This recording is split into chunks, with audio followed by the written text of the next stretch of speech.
The Jake Asman Show will begin shortly. Thanks to all these great Patreon members who help support the show. Get your super chats ready. Jake will be here in just a moment. If you love the New York Jets, this is the place to be.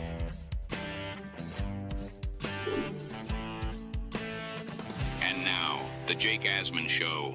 Is there still hope for the Jets? We'll ask Will Parkinson about that and much more. It's the Jake Asman Show. Let's hit it and get it started. There's no such thing as moral victories when it comes to us. Everyone says same old Jets. I hate that term, and I really don't know what that term means. They're not the same old Jets. We're 0-3. Make sure you look at the game. The 2025 New York Jets season is officially here. Can Aaron Glenn lead the team back to the playoffs and finally deliver on the promise this roster has shown? Every step of the journey, the Jake Asman Show will have you covered, breaking down all the storylines, every game, and everything in between. Please subscribe and hit the like button below. Super chat, baby. Cut the line. The Jake Asman Show starts right now.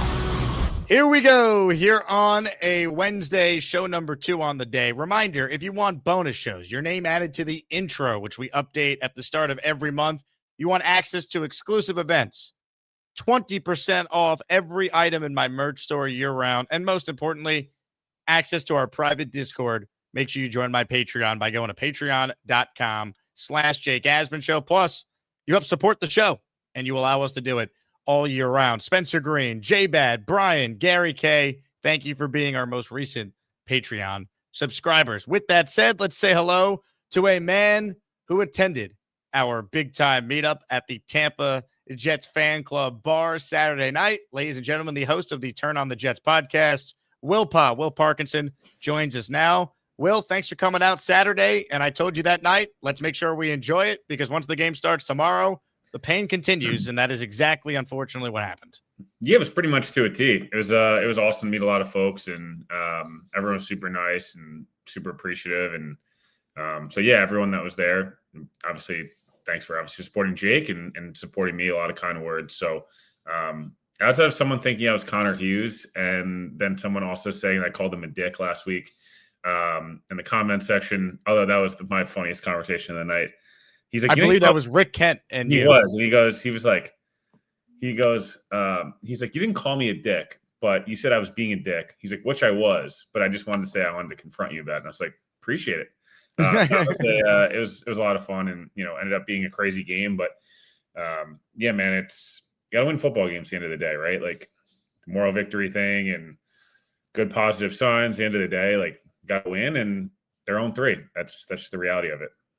What are your thoughts on Glenn saying they're not the same old Jets, despite the fact they are 0-3? So I know we disagree on this, and Ty Butler pressed me on this one this morning.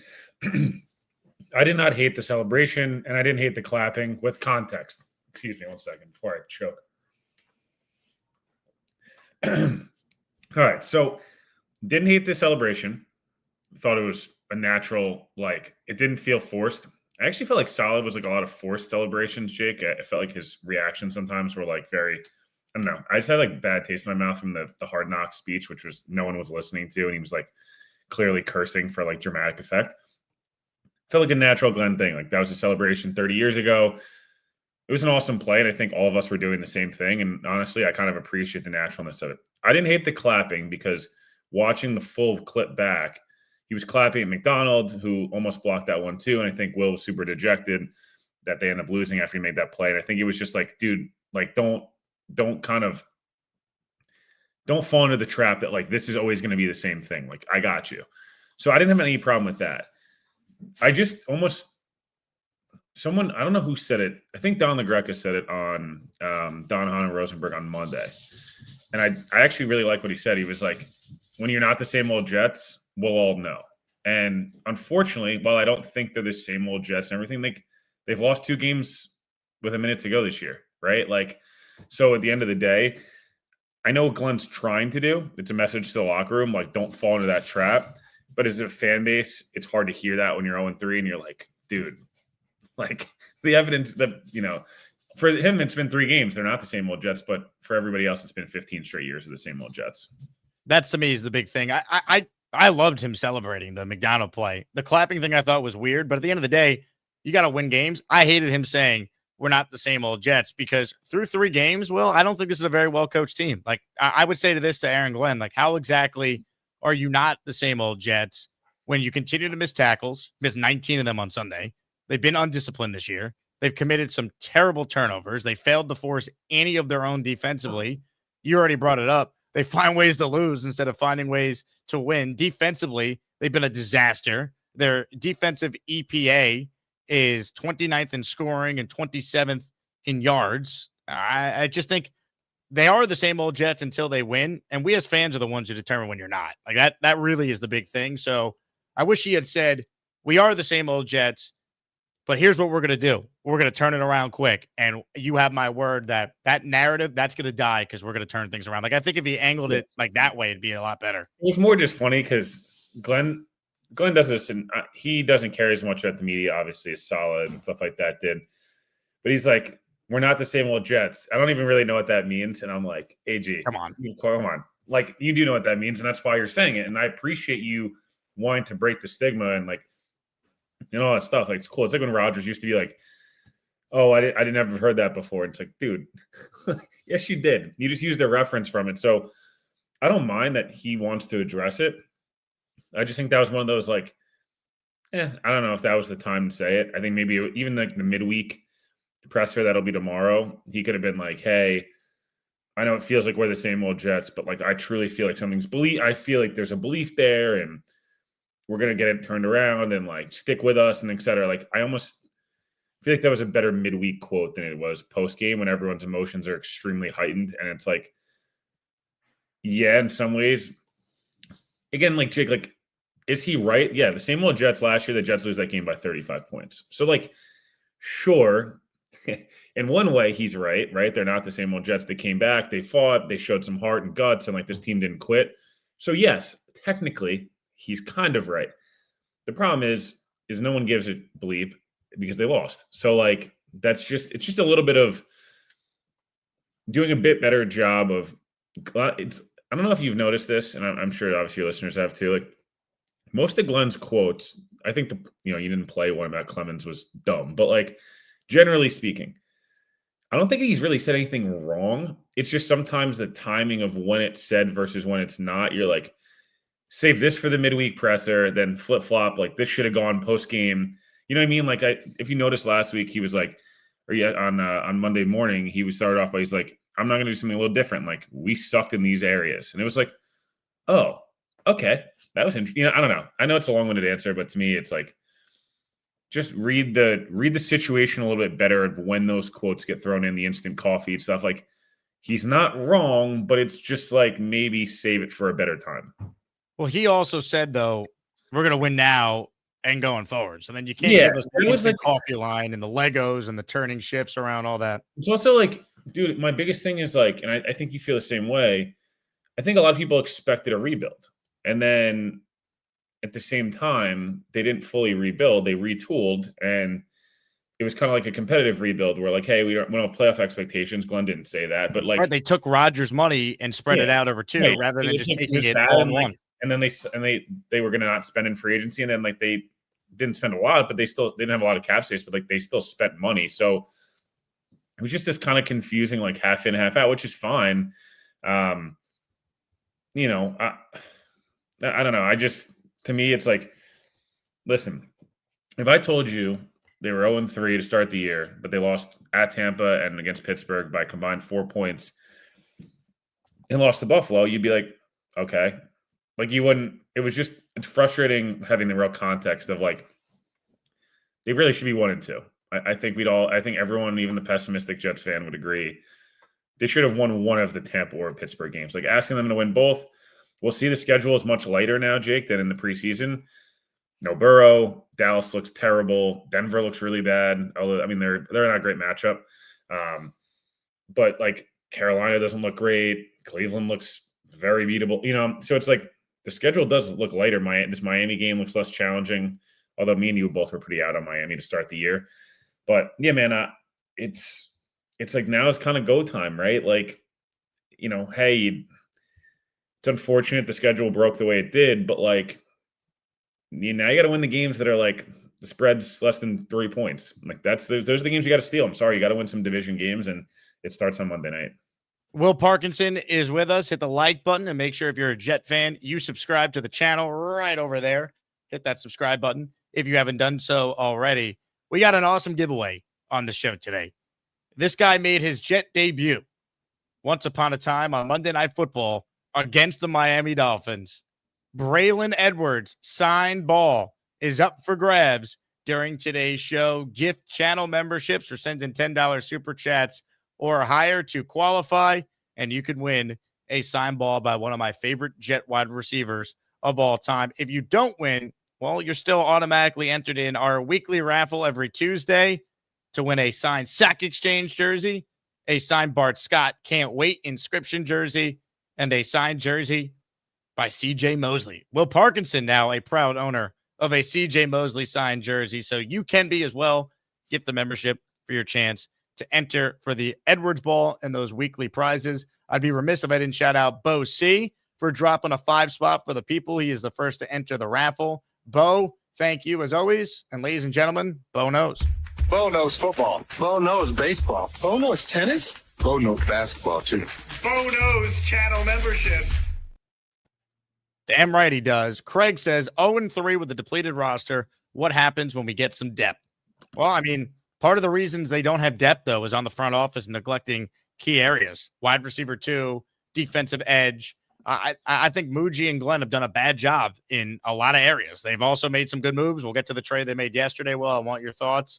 Yeah. I love the Phillips and Briggs trades, but, I mean, they left themselves exposed, and now they have an injury at edge. Well, they don't have depth. Quincy's on IR. Well, they don't have depth there. So there's some real issues there with this roster. Yeah, I think they made some decisions this offseason, and it's a lot of like, pick this, go through door number 1, and this happens. Go through door number 2, and this happens.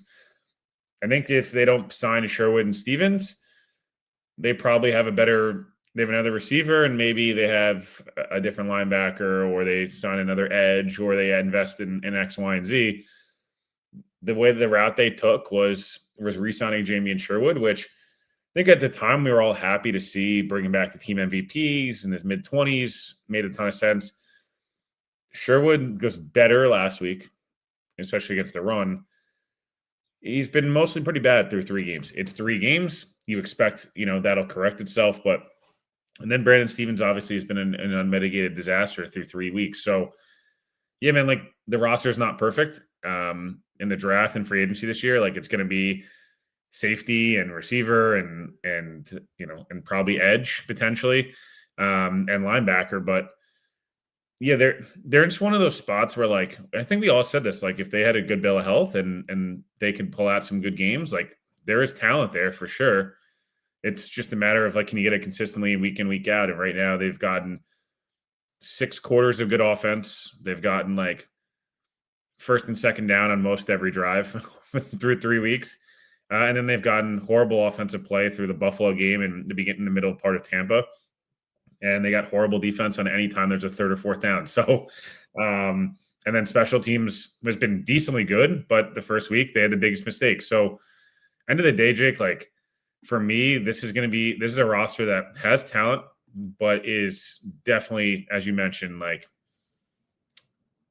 too much in a key spot. There's too much invested in just the starter and not enough invested in depth. I think that is very well said.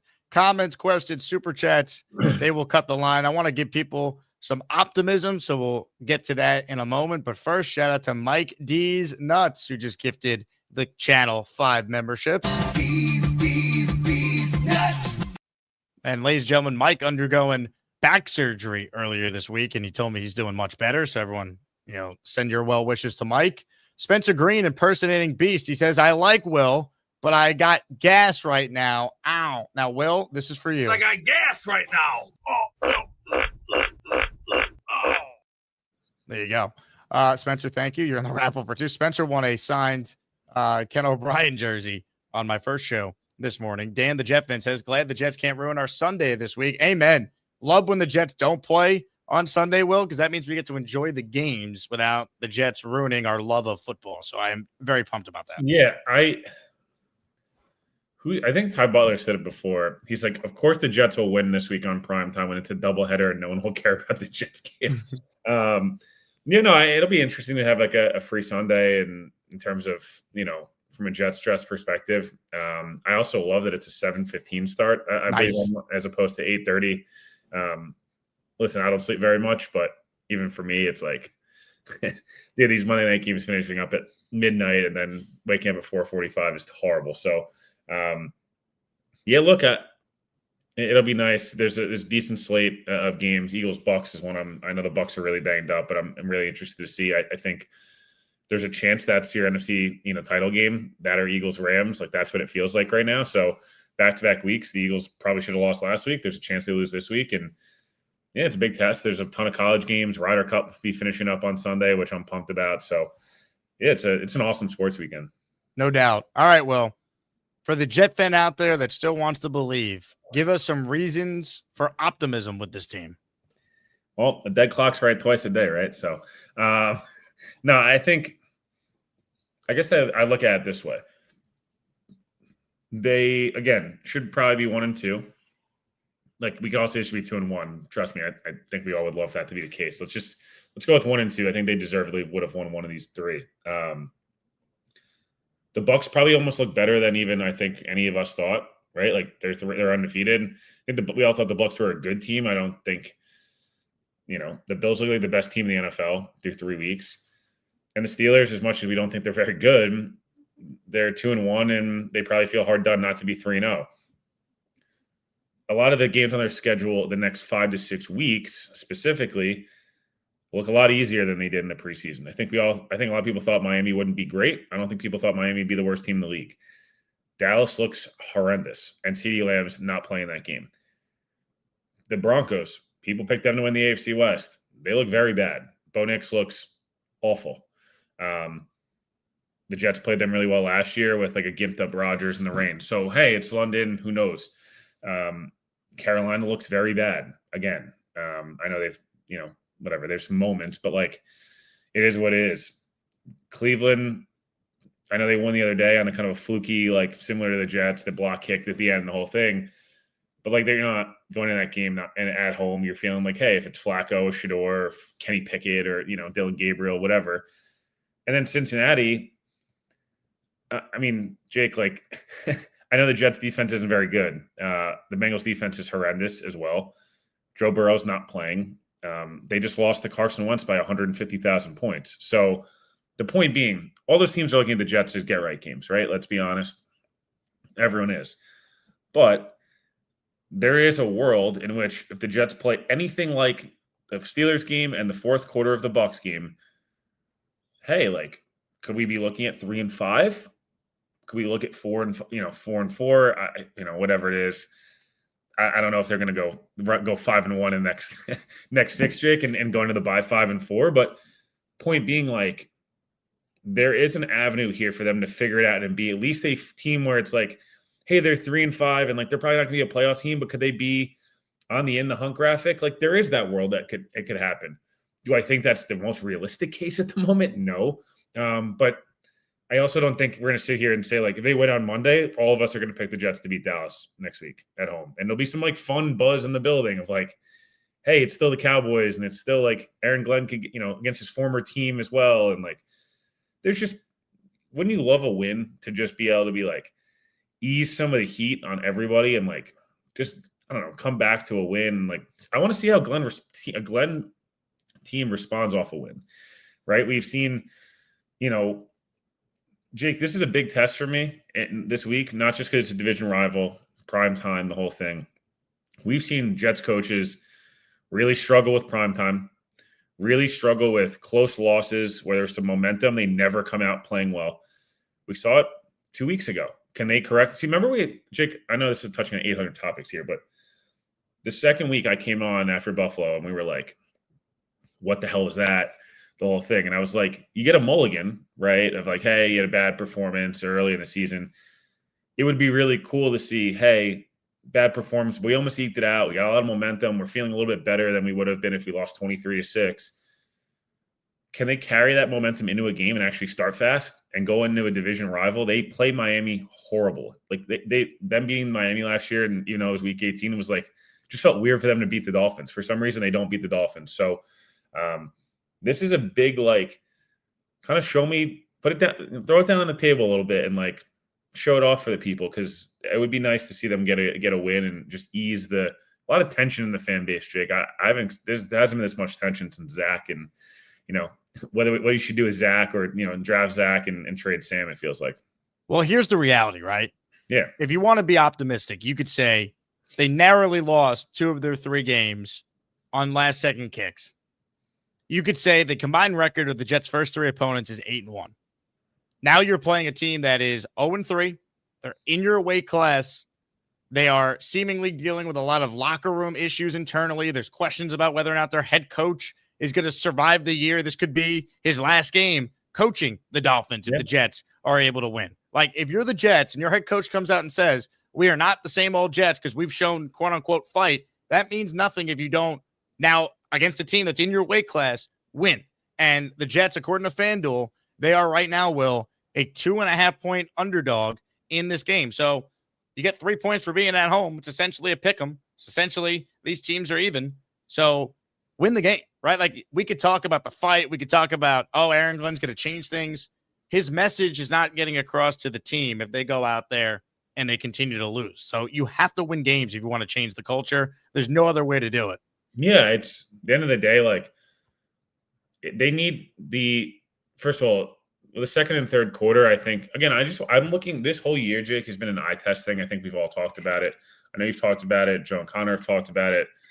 Rich and Kaz and the whole, everyone's kind of been you'll know it when you see it, when things start to change. And I really am, if you want to look at optimistically, did the light come on in the fourth quarter for them last week? And these guys be like, we don't have to just lie down and die for teams. We don't have to be that team. We don't have to just get bullied and not do anything about it. Again, you can argue the same way of hey, they eased up on blitzing and Todd Bowles was playing not to lose instead of to win and the whole thing. But 90% of the NFL is just not losing a game. So is there a world in which the light came on and these guys were holy shit, we actually are a lot closer than we feel like we are. We don't have to have week 2 happen again. We don't need the second and third quarter against Tampa to happen. I don't know if again, it's an optimistic way to look at it, but I do think sometimes the light does come on a little bit. It came on again. We saw it. It kind of came on in the Cleveland game. They come home against Cincinnati in 22, and it was they had the big blowout fight, obviously with Q and White Cotton, and then they went on, they went 4 in a row, and then 5 out of 6. I'm not saying that's going to happen, but there is a world in which, damn, tough loss against Tampa. We go take care of business against Miami, and now it's oh, shoot, we lost 2 games by combined 4 points to 2 teams that are in playoffs. We just beat a team, and then now we're coming home, and we get to play a Cowboys team without their best player. You can start to kind of see a path as long as they take care of business this week. Because if you go 0-4, the Dallas game is now the must-win of must-wins, and that's just how that building's going to be, Jake. Well, they're 0-4 going into that game, Will. Yeah. You might be the only Jet fan that's still there. Not only will I probably be the only Jet fan there, but it'll be the classic pins and needles fan, kind of experience at MetLife, which kind of was against Buffalo, where it's the second things go wrong, everyone's kind of just rightfully so silent. It's the difference in sometimes the Yankees and Mets games. And it's dude, just win. Just play. Please, for the love of God, just win on Monday. Prime time, division win on the road. It builds you a little equity if you're Glenn too. It's hey, again, I just keep referencing this, mistakes are going to get made, right? I feel we all thought Glenn made a mistake multiple times in the Buffalo game, not going for it down 20, right? I think we all were what the hell, man? You're going to be Gase and Saleh here? Dude, both the times he went for it, actually all 3 times he went for it against Tampa Bay, including twice in his own end. That's what all the models said to do. He followed the analytics and went for it. Sometimes it works, sometimes it doesn't. But again, it's learning from your mistakes, man. That I need to see more of that, because that'll make you feel hey, maybe it's a lack of talent, unlucky, whatever you want to call it, but we feel much better. The coach is actually learning and getting better. But if, again, if you go and lay a stinker this week, it'd be pretty frustrating. A.D. Pugnan, who I met in Tampa over the weekend, has entered our signed Braylon Edwards football raffle for one.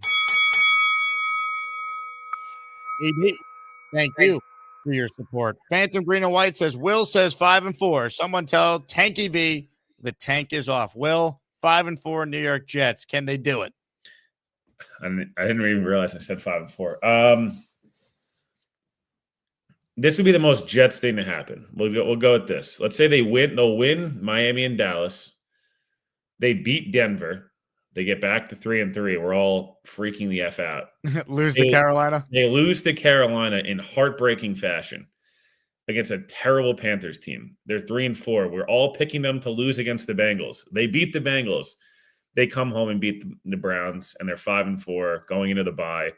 And we're all literally freaking out. Do they play New England at post-bye week 11? I think they do, right? In New England?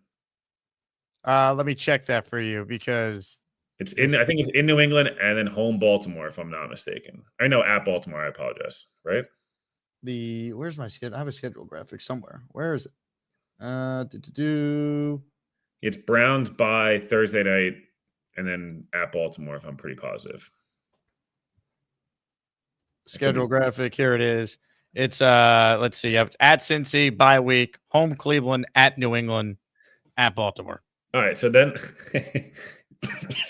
let's go all the way down here, Jake. Let's do the win-loss game. That's going to happen. Let's say they're 5-4. They go up to New England. They win. We're all going, holy F.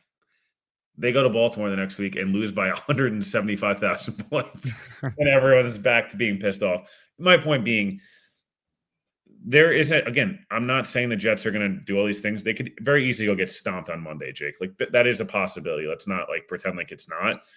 But what games outside of at Baltimore and at Buffalo are you going into saying the Jets don't have a strong chance to compete and possibly win? Denver. By the way, at Buffalo, you could totally see the Jets winning that game. The Bills might be 17-0, Jake. Well, that's what I'm saying. That everything's locked up for them, and then the Jets hurt their draft positioning. People go nuts, and they win that one. But we'll worry about that when we get there. No, all these games are winnable. I'll repeat what I said, though. But Aaron Glenn, you can't say we're not the same old Jets and then lose to the Dolphins on Monday Night Football on your own. Yeah, this is one of the – that's what I'm saying, dude. Like, again, Will is a fanboy. Okay, buddy.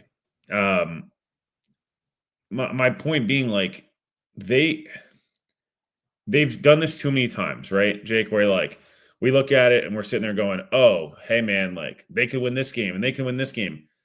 You got to do it. You got to do it first. Like the ball's got to go in the basket once, and then you can start to say, "Oh, can we do this? Can we do this?"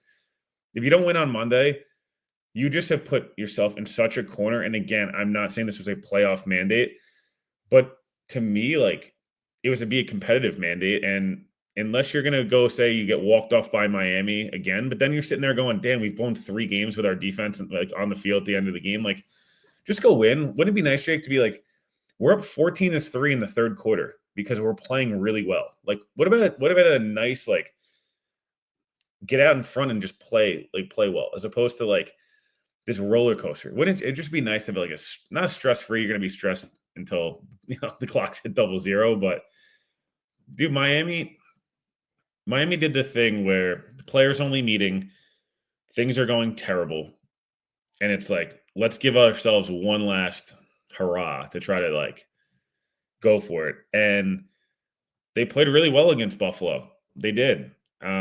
It just feels like to me that was the final gasp of like, this is all we got. And they still lost by 10 plus points. So to me, I don't know, man. Like, if you get out in front of Miami early, they'll quit. We saw it a year ago. We saw it week 1. We saw it week 2. Not really as much week 2, but like, this should not be one of those games where you let them hang around, because they'll fold if things go badly. They've shown that culture. The problem is they're also big time front running culture, and and it works for them a lot, where you got to take away Tua's first read, Jake. You got to hit him early. You got to run the football against Miami. You got to win the special teams battle. Like, you hit him too much. Zach Wilson's coming in. Wouldn't that be hilarious? Nothing would get the turnover bug fixed for the Jets on defense like Zach Wilson. Let me tell you, it better get it fixed because the alternate universe where he plays well and he beats the Jets. I don't know if I'll ever be able to do a show. I actually don't think I mentally can do. I don't know if I can do that. I've talked way too much shit about Zach Wilson over the last 2 years. Same, we all have, except the truthers. They're still out there somewhere. They're just kind of waiting, striving. They're like on a JetBlue plane somewhere. Yep. A couple quick hitters for you, Will. Yeah. Do you think Justin Fields starts Monday? Will he be cleared? I don't feel confident right now. We'll know tomorrow, obviously, right? First practice, Glenn will talk. Jake, Glenn wouldn't commit to it on Monday, which makes sense, right? He obviously must not be out of concussion protocol. I always felt like this was weirdly a 2-week thing. You were hoping to split in Florida with Tyrod and then come home with Fields. I'd like to see Fields play. It opens up the run game. Miami's defense is terrible. Like, Fields should be able to have a decent performance. But at the same time, like, if Fields isn't going to run, Jake, and he's going to be a stationary guy, like, and it's not healing the right way, and he's tentative to take shots, which I totally understand it, then, like, man, you cannot play him. But I hope he plays. I think, again, you want to see what you got. He's 26 years old. He had one really great game and one obviously disastrous game. I'd like to see what it looks like. I would say like 60% chance it's Tyrod. Just my gut feel. That's not a source. It's a gut feel as of tonight. Interesting, because we just don't know. Like, concussions are. That's what I'm saying. We don't know, and it's how everyone's different, right? Like, extra day too, so he gets another day to potentially. Like Justin Moore missed like 6 months with a concussion, and then other guys are out for 3 days. Like Troy Aikman famously played in the Super Bowl 5 days after getting knocked unconscious, and then there's other guys it takes weeks and weeks. So I hope Fields plays. I just think it'd be a lot of fun to like see him and against the bad defense, be able to maybe put up some big rushing yards and it open up, the pass game and stuff for Brees. But if it's Tyrod, like, Jake, I can't emphasize this enough. I know Garrett should have come back to the football. I get it.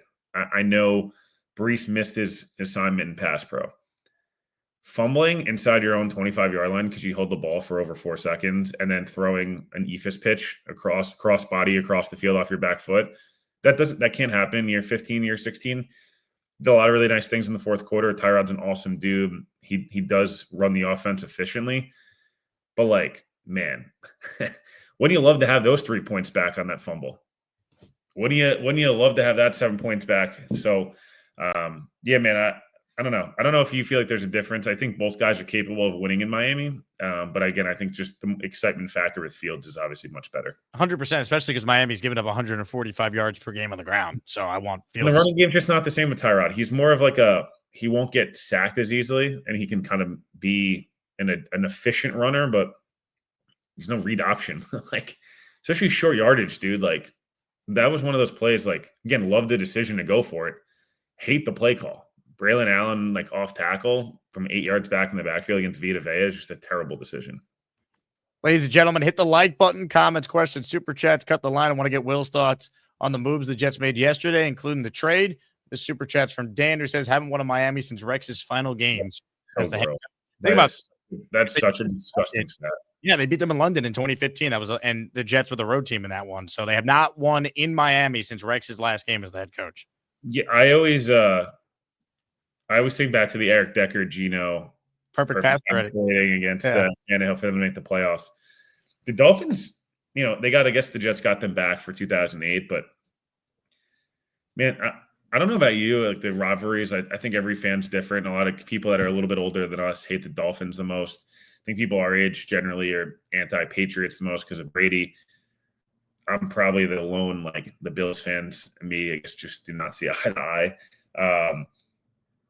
For a lot of people that are like 40 to 50, 55, like in Glenn's age range, Jets Dolphins is a big deal. So this would be, famously Glenn said, like, the fakes, he's the fake spike guy, right? So it'd be cool. It'd be really cool to see Glenn get his first win in Miami and that stupid streak that Dan just mentioned. And dude, get on the board in the division. Get a nice 1-1 in the division. Feel good about yourself. Since Miami to 0-2 or 0-3 in the division, I apologize. It would feel nice. Craig M with a super chat. Mason Taylor, anytime touchdown in Miami with his dad in attendance. If Tyrod does start, you'd have Taylor to Taylor, and then they pan to Jason Taylor wearing Jets gear in the crowd, I thought you were sticking going it to the Dolphins. You The went Dolphin like fans. this. I thought you were going somewhere else in the Taylor family household. Does it have something to do with peanut butter skin, perhaps? I was about to. Shout out to Jason Whitlock with one of the most unhinged comments of the 21st century.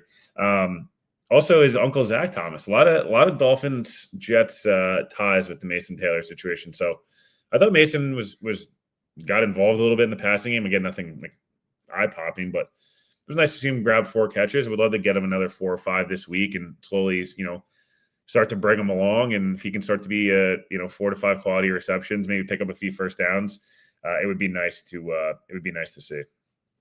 Your thoughts on the Jarvis Brownlee trade? Jets acquiring the Titans corner yesterday, and watching Joe Blewett's film breakdown, sounds like this is a guy that could help them. Here's a scouting report I got from Mr. Blewett as well. He sent this over to me. Psychopath in terms of aggression, easily the most aggressive player on defense now next to Quincy. Great athlete, speed and acceleration, very twitchy with loose hips, very active in zone, very good tackler overall, shedding blocks and jumping screens. He'll definitely help there. Weaknesses, jumpy at the line, putting out of position at times, can get grabby, high penalties show that as well as film, sucked up by play action, and can be beat by double moves. So those are the good and the bad. He's 3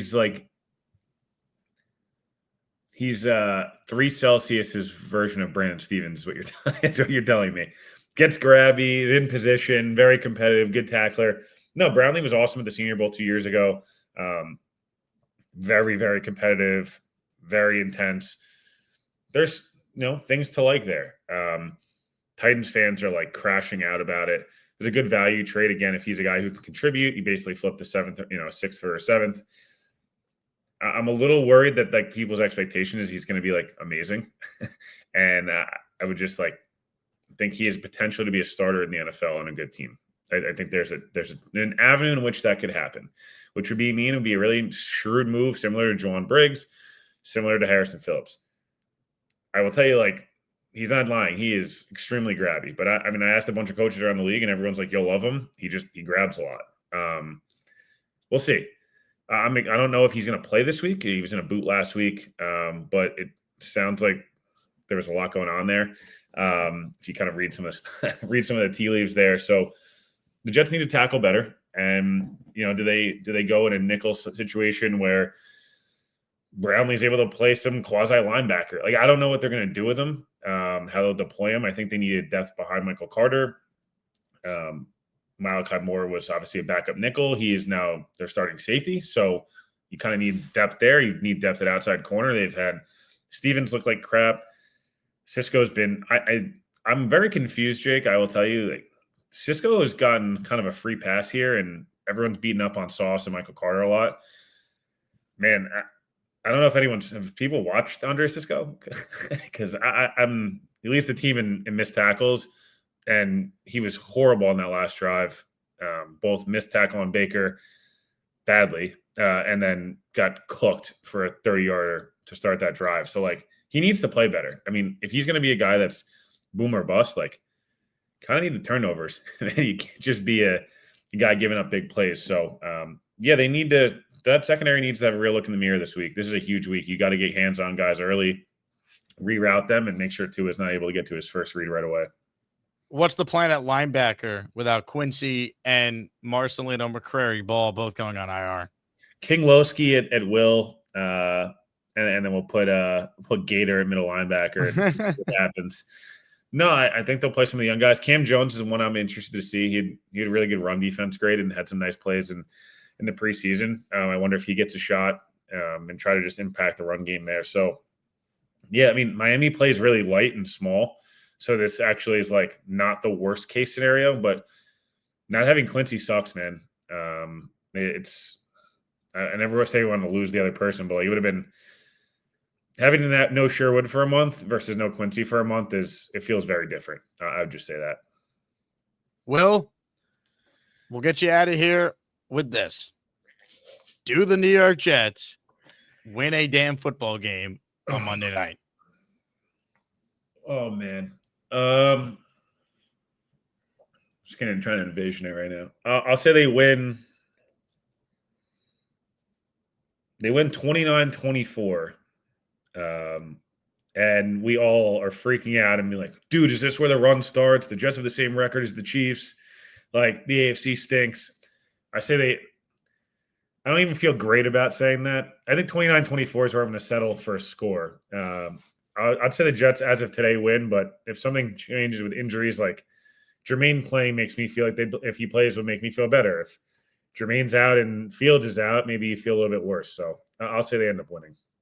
Enjoy the game. You'll be there. You're somehow going to like every game this year. So God bless. Yeah, it'll yeah, I don't know. I'm gonna be dead by the end of it, but no, it was awesome meeting a lot of you guys down in Tampa, and thanks, appreciate everybody for being extremely nice. And we'll hopefully on Tuesday we'll be able to talk about a win and preview something against Dallas that we all can kind of look forward to. He's Will Parkinson, host of the Turn on the Jets podcast. Will, you're the man. Appreciate you hopping on as always. Make sure you guys follow Will on Twitter at WillPa11.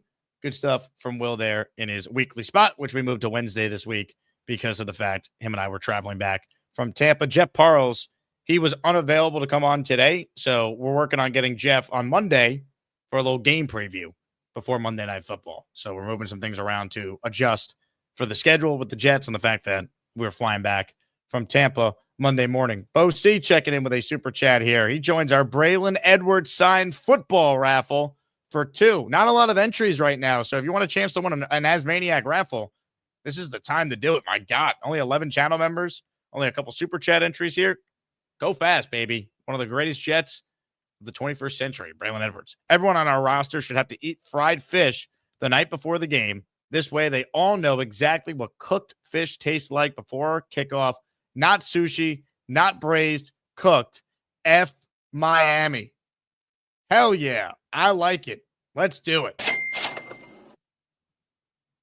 Let's fry the fish, Bosie. Fry their asses. Let's go. Got to get a win. Ladies and gentlemen, if we're going to talk about food, we got to bring on our expert in the space. Oh, shit. We got Cajun, we got lemon, we got garlic. If you want garlic butter, you better put that garlic butter on that fish. And make sure when you cook that fish, make sure you take it out of the fridge 20 minutes before game time. Make sure buttermilk, get it in the buttermilk, get it prepared. Into the flour. Make sure you get every cranny, crevice, and make sure when you deep fry it, get that fresh oil prepared, because when we get into that oil, we're going to lower it down nice and slow. And all you're going to hear is, you're going to hear that. Hey, do they call you the farting attic monster? Is that why your name is that? Time out. Who the hell changed this nonsense? I'm sorry to tell you, I am the thrashing master. And I got work to do tomorrow. So got a broom, got a dustpan. It's fall season. What do you mean you got work to do tomorrow? Time to sweep up the street. Then I gotta go over to my by my Aunt Nancy's. I gotta get her grass cut. Aunt Nancy, you're cutting her grass? That's right. I gotta make that money. I thought you were retired. I need the extra. I gotta put money back in the bank. Why don't you get a full-time job? How about you ever hear the old Applejack commercial? Dun, dun, dun, dun. Mind your beeswax. J-O-B, job, job, job. Well, you retired at age 41, so I'd say get a full-time job. You'll have more money. Hey, I'm happy what I have. What you see is what you get. And we're gonna see win. it all right. Get ready. Monday night, we're going to fry the fish.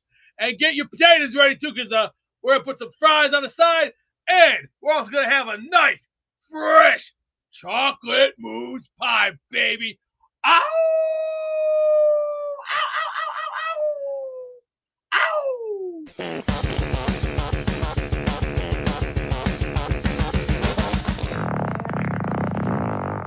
I'll tell you what, Beast apparently doesn't want a job, but plenty of people who are on ZipRecruiter, they want a job. So if you're hiring, use ZipRecruiter. Calling all hiring managers, ZipRecruiter should be the tool that you use because they are the future of hiring. They make it look a whole lot brighter. Their latest tools and features help speed up the process so you find the right people for your roles and you save valuable time. Now you can try ZipRecruiter for free at ZipRecruiter.com/audio. With ZipRecruiter's new advances, you could easily find and connect with qualified candidates in minutes. See a candidate you're really interested in? You can unlock their contact info instantly. Over 320,000 new resumes are added to ZipRecruiter monthly. No wonder ZipRecruiter is the #1 rated hiring site based on G2. Use ZipRecruiter and save time hiring. 4 out of 5 employers who post on ZipRecruiter get a quality candidate within the first day. And if you go to ZipRecruiter.com/audio, you could try it for free. Again, ZipRecruiter.com/audio. ZipRecruiter, the smartest way to hire. Beastbreaker is retired. More of your calls, shall we? Jiggy the Jetman is up next. What's up, Jiggy? What's up, man? How you doing? What's up, Jiggy? Nice to have another shirtless caller here. You inspired by Charleston Jets Rube? I wasn't even watching earlier. I actually just got back from the gym, so it was hot out here in Florida. Just took the shirt off, took the hair out, relaxing on my day. But I just wanted to call in, talk about this Monday night game. I feel like this Monday night game is really going to tell us about the rest of the season. You know what I mean? Like right now, I'm kind of 60-40 on 60. It's just going to be another rebuild year, being hopeless watching the game. And then 40% is like the rest of the AFC is kind of underwater. Like the Ravens 1-2, the Chiefs, same thing. I mean, not to say we have that coaching or we have, that camaraderie that those teams have that help them win. But if the culture sets in that Glenn is talking about, if they realize that, like, hey, we have the fight, we just got to disguise our offense and defense a little bit better, and we actually start to make plays. If we win Monday night, not just like pull it out, 3-point victory with a kick. I mean, like really win the game, like 2-possession game. We've been scoring, over 20. So if we can do that, hold them to under, 14, 17 points, I feel like that will be an accelerating factor to the Jets actually winning some games and potentially, might being able to make the playoffs. But, that's a long shot. I'm just saying, like I said, I'm 60-40 of us having a rebuild year. But, like, if you watch the team, there's some good things that we can do. But it's like when they get hit in the mouth, it kind of is like the same old Jets. They don't retaliate. They don't fight back until, like, some spark happens. Like that Will McDonald play. A spark happened, the sidelines going crazy. But it's like you guys didn't execute. You guys didn't do what you were supposed to do. You know what I mean? It just took them too long, right? And it took a miracle for them to even have a chance. So let's see. I mean, they're playing a team that's in their weight class. The Dolphins have a lot of issues. Their defense is allowing a ton of points. There should be an opportunity for the Jets to play to their strengths, which is be physical and run the ball. So let's see them do that against a team that has a lot of issues.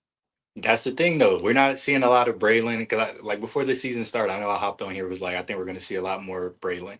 We haven't been seeing him, which I think, that is kind of a problem. Like, you say you want to be, like, a downhill running team. Brees is, he's a good running back. He's getting back to the great running back status. But at the same time, like, we need that two-man punch. Like, when Braylon is in, he's either blocking or running the ball. Like, they need to disguise that more. They need to get Mason Taylor the ball more, honestly. And I also want to think, like, how do you feel about if Justin Fields does get clear? Would you rather see him or would you rather see Tyrod? Because me personally, I feel like the offense moves a little bit better passing-wise once Tyrod is in there. So then you can start running the ball a little bit more, do some play action, rather than, Justin Fields, he's going to use his legs. I want to see Fields because I still need to know what he is. I don't think he's our long-term answer, Jiggy, but he was great the first game, awful the second game. They invested $30 million guaranteed in the guy. I think Fields could give you a lot as a runner in this game and open some things up for that running game. So I would play Fields if he's healthy, but we don't know if he's healthy yet. So it might be a moot point. True. That is a good point. Another thing is I'm honestly just speculating, but from my speculations, it seems like the team is kind of behind Tyrod more, like even Garrett. Like when you listen to their press conferences and you listen to like how they speak about, or how Garrett was speaking about Tyrod coming into the game, like Yeah, but I listen to feel, how he was speaking about Fields all summer and after week 1 when they had a great offensive showing, you know? yeah, I just feel like the last 2 years of Tyrod actually being there with the team, They he like him, has, but everyone likes Tyrod, man. That's how you last in the league as long as he has as a backup. Like he's a great dude. Like he was voted the people will love this. Tyrod Taylor was the Kyle Clifton Award winner last year. His teammates voted him the good guy on the team. So I mean, he's a great dude, and no one has a bad thing to say about him. yeah, that is true. And then one other thing, I was looking up some PFF stats and things like that, and Will McDonald's in the bottom 10 of tackling. You know, obviously he's a great pass rusher, but with him not being able to tackle, that means, you know, Clemens is going to see the field more on those running downs. But what do you think they should do about that, or how you feeling about McDonald on Yeah, that? Jiggy, good call. I think the problem is McDonald's strength is rushing the quarterback. They have not been in situations where he's had a lot of opportunities to like pin the offense's ears back and like, let's go. You know, I mean, week 1, he had 2 sacks. They were all a disaster week 2. And last week, I mean, he made the most unbelievable play, but he wasn't, they didn't get a ton of pressure on Baker. In the second half, it didn't feel like. The first half, I mean, he had all the holding penalties because the Jets D-line was winning up front. I mean, I really think Will McDonald is a damn good player, but you got to put him in advantageous situations. We haven't had enough of that.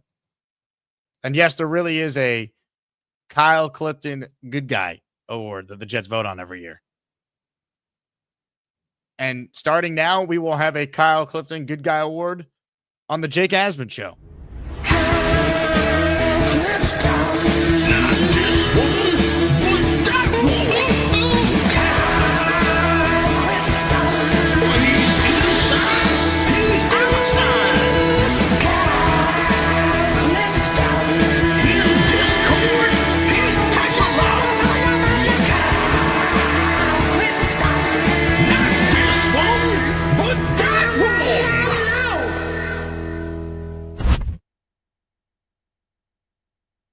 Uh-oh.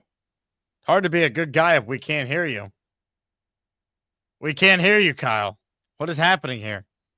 What is this? What is this sorcery? Kyle, restart your StreamYard, try again, and we will bring you on. Ladies and gentlemen. Oh, do we hear him? I hear him. Kyle? Hello. Yes. Hold on 1 second.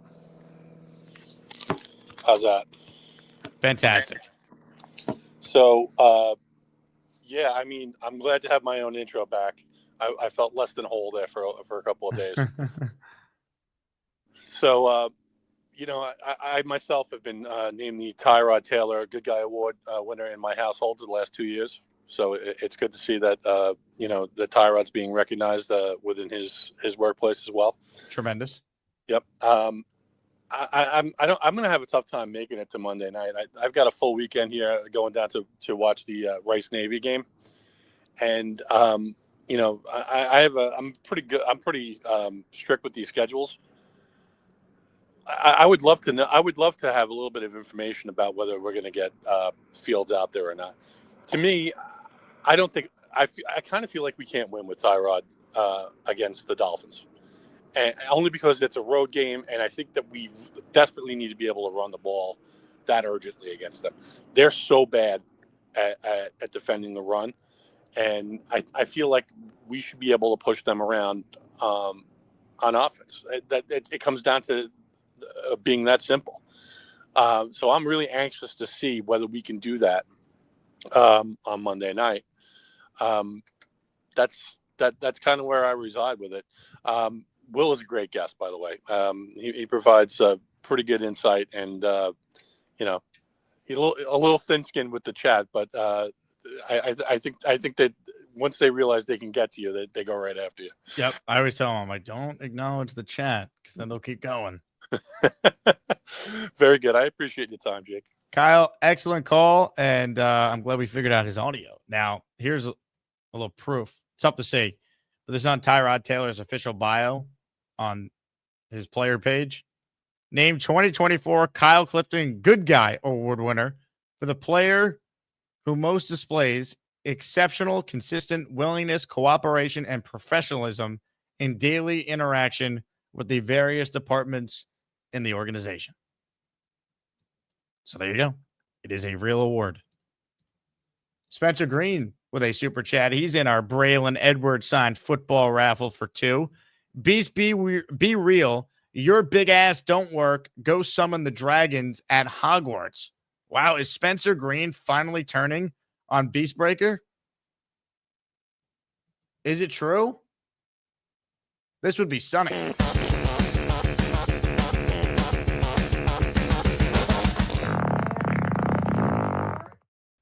Do I look like I give a shit about Hogwarts? Hell no.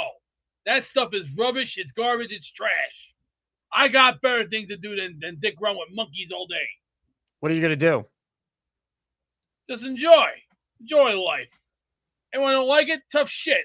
Deal with it. Okay. Deal with it. Deal with it. Deal with it. What's up with this farting addict nonsense? That's what you really want to be called? I'm sorry, whoever keeps changing this shit, you either have the brain of a pissant or you're just a pathetic loser.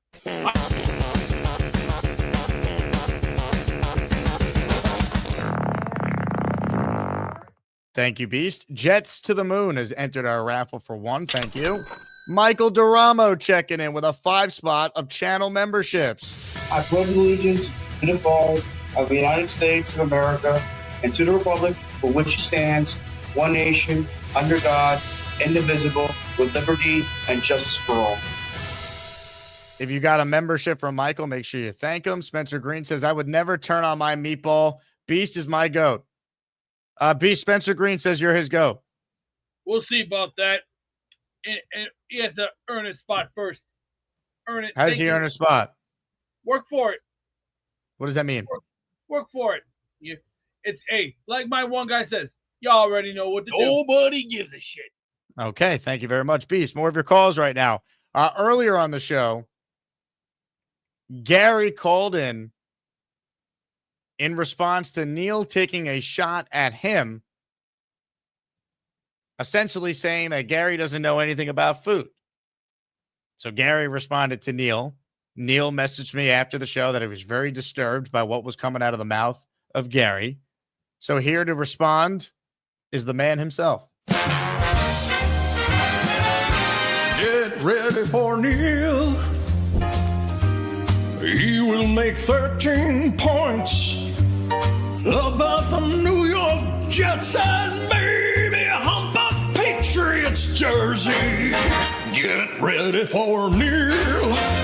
He's probably smoking a big fat cigar and burning his house to the ground. That's Neil.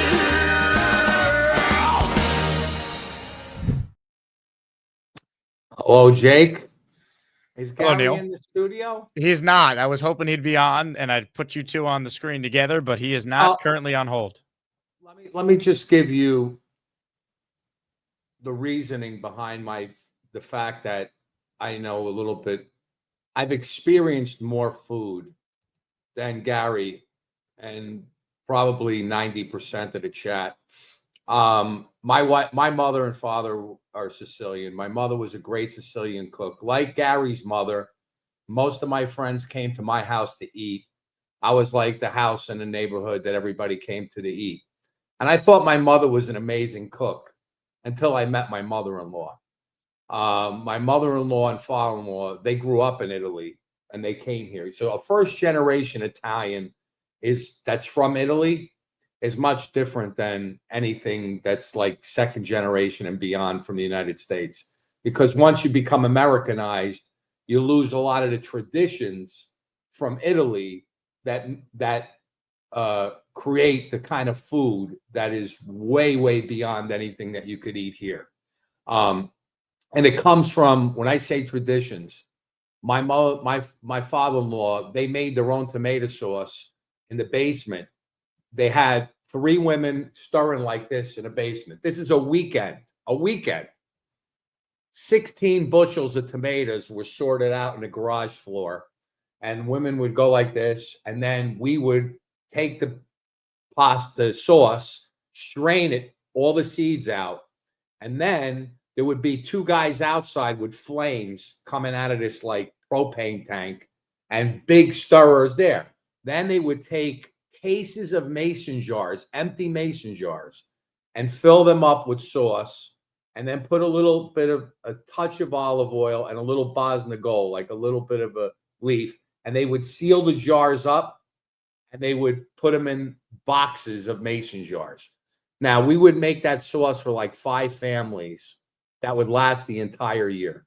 That sauce, Jake, was the most delicious sauce you would ever have on pasta. Anything that sauce went on was better than any restaurant. I would put even, the top restaurants in New York City. And I've had the pleasure, because I worked in Manhattan for many years, and I had a boss that had a $2 million a year American Express bill and only went to the best restaurants in Manhattan. He took me many times to the best restaurants. So I've been to all of them, and nothing touched my wife's sauce. That sauce, not my wife's, my mother-in-law's sauce. And when I met my wife, I was 185 pounds. I started eating dinner there when I was in college, and I ballooned to 336 purely on my wife's cooking. My brother-in-law, Joe, weighed 130 pounds. He also was Italian, grew up in Brooklyn, knew all the best foods, and he ballooned to 260 from 130. All of us were fat bastards. And all the daughters we married, all 4 daughters, stayed bikini bodies until my oldest sister-in-law is 70, and she still could wear a bikini. I mean, this is the sick part, because they never wanted to eat the food. And, my father-in-law would sit down to dinner, and they'd have an hour and a half dinner, and it was magnificent. My first dinner there was, I ate a plate of pasta, right? And I'm eating the pasta, and I go, wow, this is fantastic. What sauce? And I thought this was the dinner, and I'm eating like I lived on my own at college. I ate Heroes and crap, like I was living on by myself. So next thing I know, I'm thinking that's the dinner. Next thing I know, my mother-in-law comes out with this pan with 2 stuffed 2-pound lobsters in it, stuffed with crab meat, stuffed lobsters, with the sauce inside of it that was cooked in the sauce. That mason jar was cooked in the sauce. And then they plop those lobsters down, and you put that sauce on top of the lobsters, and you just sit there and you're eating it. Now, I thought I was in heaven. I thought I literally died and went to heaven. And they love when you eat, because he's got 4 scrawny daughters that don't even like to eat. Here I am eating a lobster like I'm going to the electric chair. And then afterwards, we have salad, and you had a couple other things after. My father-in-law, right, who's like, he looked like Tony Soprano, right? All the girls get up and clear the table, right? So I'm sitting there, Mr. Perna, and I sit there, and my father-in-law sits back, takes a toothpick. Mary, where's the coffee? Get the coffee here. What's taking so long? Get the coffee. My mom, yes, Tony, brings the coffee out, and we have dessert and this and that. I want to tell you something. This guy, and he was a better cook than my mother-in-law. This guy can make bacala. You know what bacala is, Jake? It's the grossest dried fish that when you ever see it at a store, you think it's disgusting. He can make bacala taste good. We used to go to the pork store. He'd buy bread here, meat here, 5 different places you have to go to prepare food. Everything was about food. During COVID, they stayed in their townhouse every day for 3 years, and all they did was cook for us. And when I tell you, if I had a choice to go to the best Michelin-rated restaurant in the world or have dinner with those 2 people, the dinner would be better there. Okay, so I've gotten used to eating magnificent food, and I just wanted to say that. Now, let me ask you this though, Neil. What did Gary say specifically that you took offense to? That he said I would eat jarred sauce, please, or something like that, or I eat chicken parmesan or something. My father-in-law wouldn't even look at a chicken with cheese on it. That was like an insult. Now, what do you think of his eating habits? I don't know what eating all that crap he eats, like chicken and bacon, and I don't know. He has a diet that I never heard of before. It's like the all meat diet or something. Jake? And butter. He loves sticks of butter. Oh, and yeah, sticks of butter. Yeah, that's a good diet. They're from Abruzzi. They're from Campobasso, and it's all about fish, and it's all about food, and it's just a magnificent life when you get to enjoy food from a first generation Italian from that part of Italy. They're known for their seafood cooking, not really the pasta and the garbage. So who has more food knowledge, you or Gary? Food knowledge? Yeah. I just gave you the thing here. There's nobody that has put food in this gut that has been better cooked and better than any. I'll put my restaurant and eating choices to anybody. Ladies and gentlemen, sports fans of all ages, welcome to the event of the year, the moment you've all been waiting for. This is the Asmaniac Rumble. What's up, Neil? Did you get all that, Gary? I got my AC guys here because I'm having some issues with my AC, but I've got most of it. I got the general gist of it. I just want to say, I thought my mother was the best cook in the world. I'm 100% Sicilian. She had all the Sicilian dishes. She made a specific sauce. My friends all used to come over like you did, and that was a very touching story. And I was the neighborhood place where everybody came to eat. But what I was telling Jake is when I met my wife's family, who are first generation Italians, they lived in Italy till they were 16, and they learned all the traditions of Italy. When I went to go during Easter time, I went to the house, right? I'm going to have dinner there. So my wife says to me, go see my father. He's in the garage. He wants to see you. I go in the garage, Gary, and my father-in-law walks up to me with a bloody apron and a knife in his hand like this. And his buddy Carmine is sitting there with a goat hanging, a little nanny goat hanging from the garage ceiling, okay? And he looks at me, and I'm like, what the fuck? Is that a person over there hanging? I didn't know what to do. I was scared shit. He goes, come over here, grab a piece of this skin here. Carmine, get the knife. And I had to skin the goat, and then they cut it up, then they put it in a sauce, then it's this, then it's that. It's all about the food. So what I was telling them is, I gained 120 pounds. My brother-in-law gained. Every one of the son-in-laws that married my wife's family gained 100 pounds from the cooking that my in-laws provided for us during their life. They were amazing. Your parents come from Sicily, or they were born here in the States? They were born in the States, but my mother carried the Sicilian traditions. So it's all about the traditions, Gary. The people from Italy that carried. My mom was born in Italy. My mom was born in Sicily. She moved here when she was 12. Yeah, so she knows a lot of the traditions of the Sicilian cook. I know the Sicilian restaurant. One thing about here, Gary, we live in New York. Look, you're in Texas, right? Mm-hmm.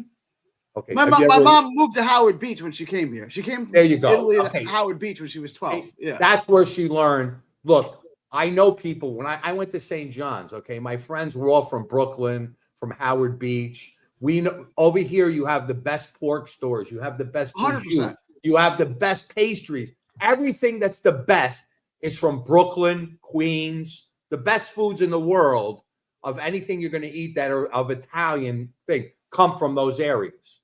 You can't, those places in Brooklyn and Queens, they've been around for generations. When you go to a butcher, this is the kind of thing I'm talking about. We're trying to have a grown-up conversation about Sicilian cuisine, pasta alla norma, things like that. And you got to bring on Chef Boyardee. Here he is. Not Chef Boyardee. I like a good real tomato sauce, not that Prego, not that ragu. Real tomato sauce. But here's the difference: if you put 2 things of Welch's into that spaghetti sauce, you actually get a big. You want to put grape juice and tomato sauce. Not grape juice, grape jam. You go with grape jam. That's what gives it that zing that you're looking for. You're looking for flavor. You're looking for texture. That's what you need. When you mix homemade tomato sauce with fish, with lobster. Oh no, with no, you don't do it crab, that way. No, with I that. don't go that way. And when you put that crab sauce or that lobster sauce, and you I from the hate to fresh hate lobsters to tell baked in you, an I oven, have an Gary, allergic it's reaction. the best thing you ever ate. 100%. I don't know what he's talking about. I don't know either. Jake, come on. Jake, get. But I grew up eating octopus. I grew Get up him off eating the squid. air. I grew up eating all I'm types sorry, of seafood, Beast. Beast. pasta. Beast.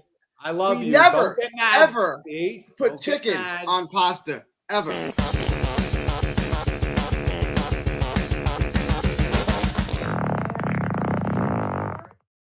If I said chicken to my father-in-law, chicken parma, he would laugh. He don't want That's that exactly chicken. how I grew up. Yeah. That's American food. Oh, nothing like that. See now, yeah. Now this Hey, is Paisan. this is somebody has had the pleasure of experiencing my wife's cooking. Rob, Michelle, how's my wife's phenomenal. How's Phenomenal. my wife's meatballs? Phenomenal. Okay. Really good. Really good. Okay. And if you see the picture, Gary, if you see the picture that I just sent Neil, look on your phone. We just got finished last week making 174 jars of fresh marinara sauce. Right. That's what we used to do. That was a whole weekend. We just did it last week. My father-in-law, we made so many jars, right? And the wives would sit there and they would be on the stove, right? And they talk about all kinds of shit, what men are doing and this and that. And we would be taking the tomatoes and taking the seeds out.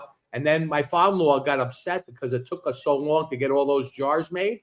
So he took two of his workers and he put them outside with these gigantic things like this, Gary, big giant pans, right? With two torches from a contracting site to heat up the sauce and stir it. Now, when you take that sauce, you stir it so long, and then you put it in that mason jar with the Bosnagol and a little bit of olive oil. Oh, that sauce is so good. It's just so good. A little bit of salt. A little bit of salt. Yeah, PBM. Where do you live, salt. PBM? Where do you live? I live in East Northport and I work in Melville. Oh, in Melville. Yeah, all right. We'll go, you want to, Rob? PBM wants to go to Gary, 174 jars. Gary, we just did 174 jars last week. We just did. See, my father-in-law. Does that last a year? How long does that last? It can last years. A year. It Yeah, can last a years. year. We did the same if thing. it's in My that mom's the same thing. sun-dried, For you guys. Don't forget, you got to.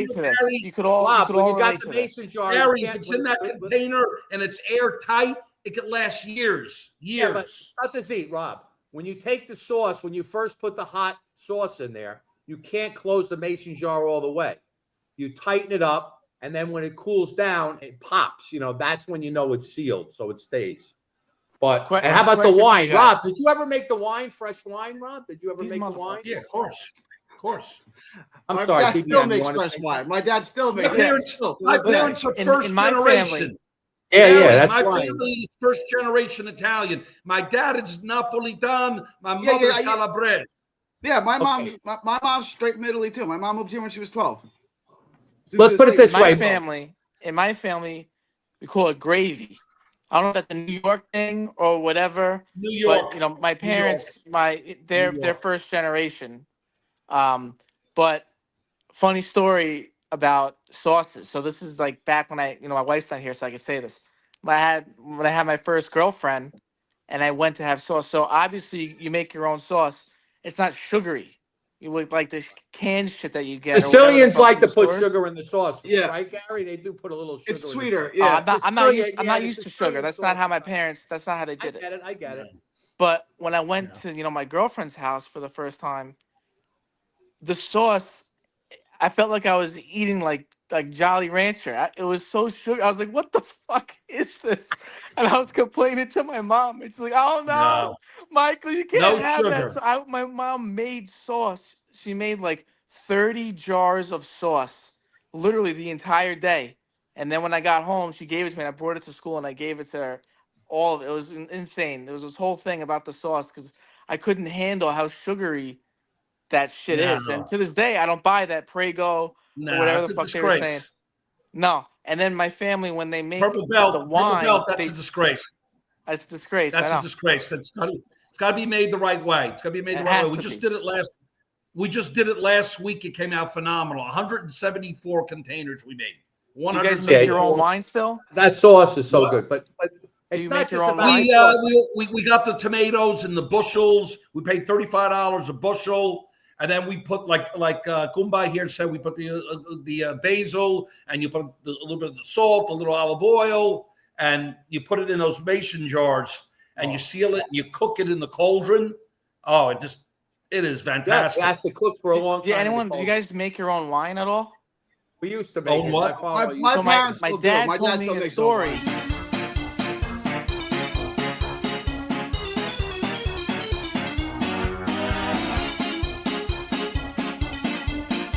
Episode 1 of the As Maniac Italian podcast is in the books. Ladies and gentlemen, thank you very much to Neil, Gary, Rob, and PBM. Episode 2 will be when I'm sure the Jets are 0-4. Amazing. All right, we will actually get back to the Jets because on the line, he dropped off. Now, I had a guy that I thought wanted to talk Jets. Instead, let me get caught up on some super chats, and then we'll wrap up with some calls. We are giving away a signed Braylon Everett's football here, so if you want that, make sure you gift the membership. Zach Van Buren is in the raffle for 2. He says, Gary, if someone who had never been to Italy said, I don't believe that humans visited Italy, how would you prove to them that humans had visited Italy? Oh, God. All right. On that note, I know what we need to do. Let's stop what we're doing and let's get close to our phones or cameras or TV screens. I've got my eye on you. Checkmate me full screen. It's fireball whiskey time. David motherfucking T.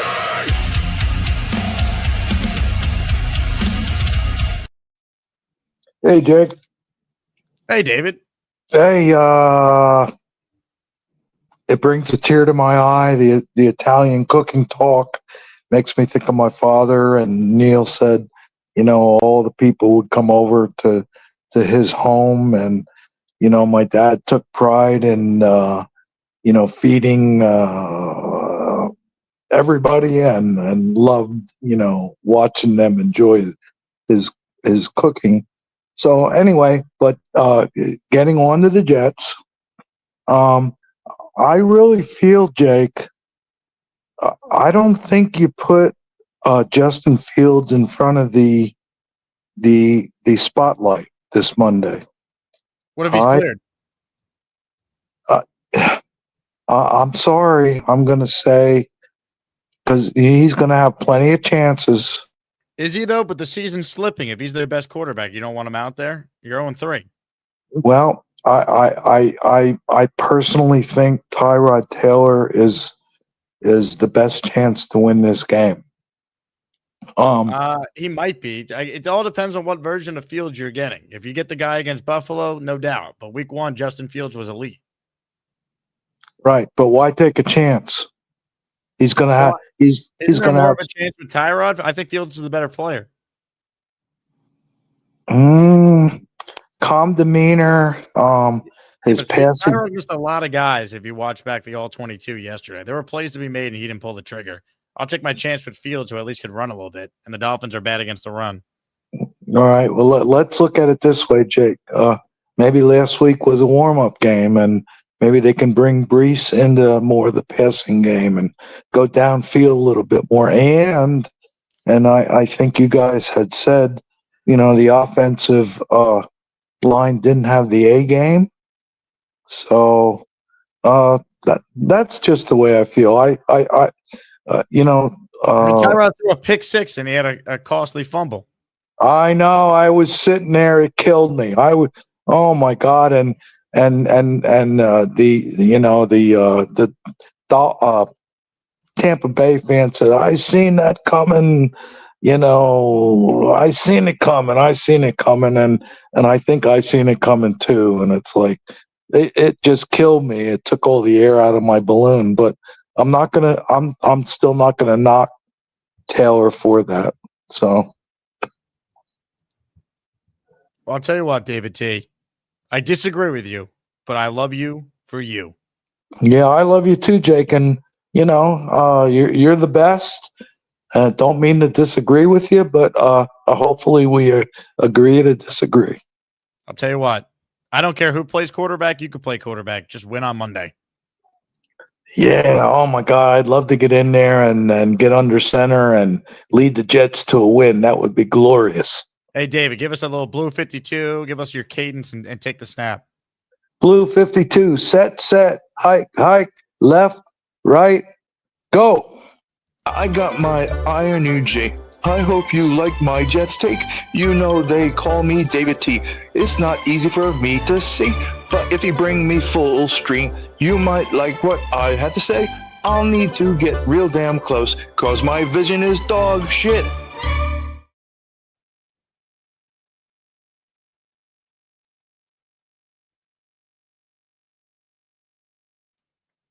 Some are saying this is the best call that Gary has ever had, folks.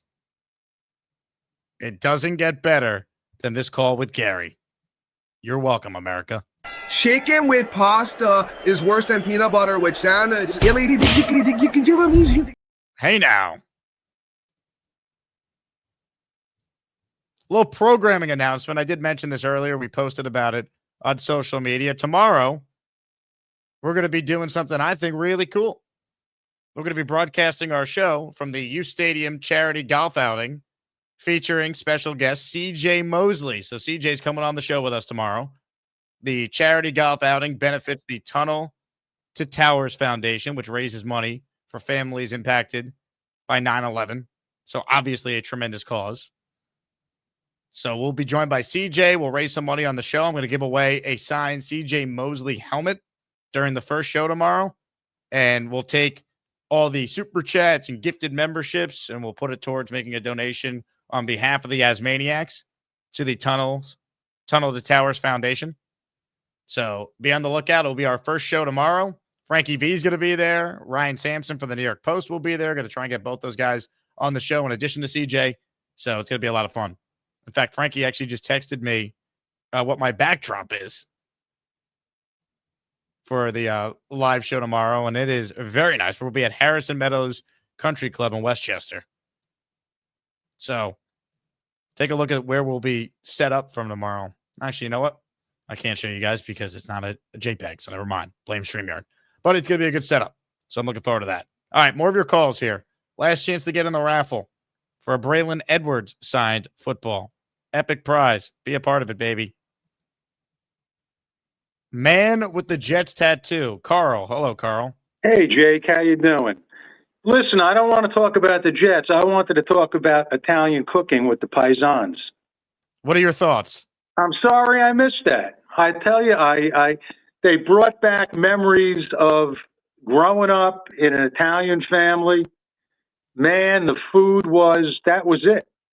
The food, everything was around the food. And it just brought back a lot of memories. It really did. But I had to jump off before because my granddaughter texted me. She needs money.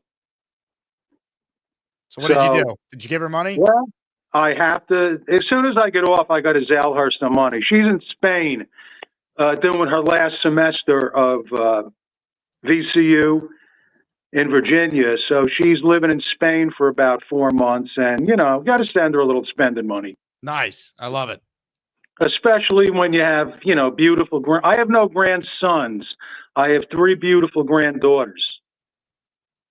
And speaking of Italian, I have Bella, Giada, and Francesca. That's 3 Italian girls. Very Italian names. Yes. And I picked out most of them. Anyway, listen, let's get back to the Jets. Why don't they bring up a receiver like Skinner or Smith? I don't understand it. We have nothing else. I've been screaming about this for months, all off season. I mean, but especially now. I mean, we need something now. We need another weapon opposite Garrett. I mean, it's just not going to work. It's not going to work if everybody can just throw all the coverage to Garrett. We got to have, and they don't even send Arian Smith deep. They got to send him. They just send him deep on a threat. You know, just show them that we're going to threaten you with a pass. I just don't get it. I just don't get it. I just hope they can do something in Miami this week. Because if they lose to Miami, I think I don't know what I'm going to do. The pain never stops, Carl. Now, I know you wanted to talk Italian food, so let's go to Fatso, who's on the line. Fatso, are you there? Paisana. Anybody who's trying to have a meatball.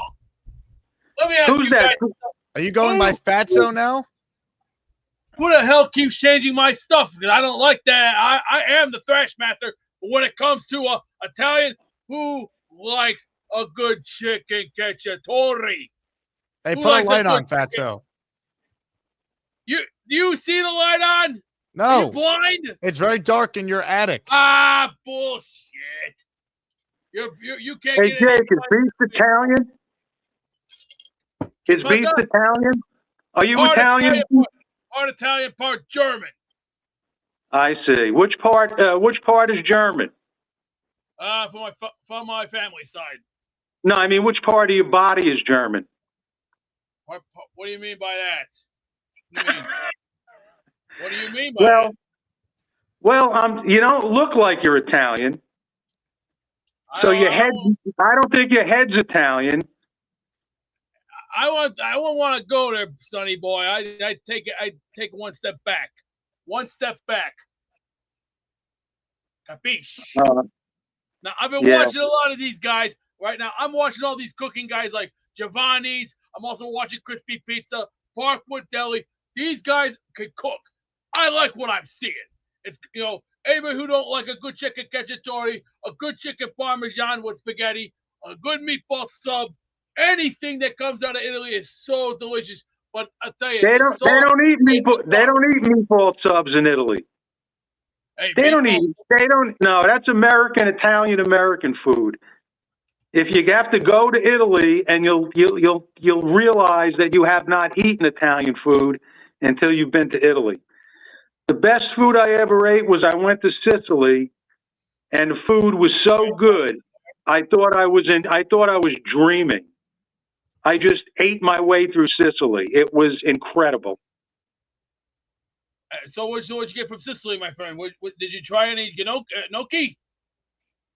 Yes, I did, Beast. Very delicious. The cannolis in Sicily, forget about it, man. Hey, cannolis are delicious. They're a great Italian pastry. I am not a meatball.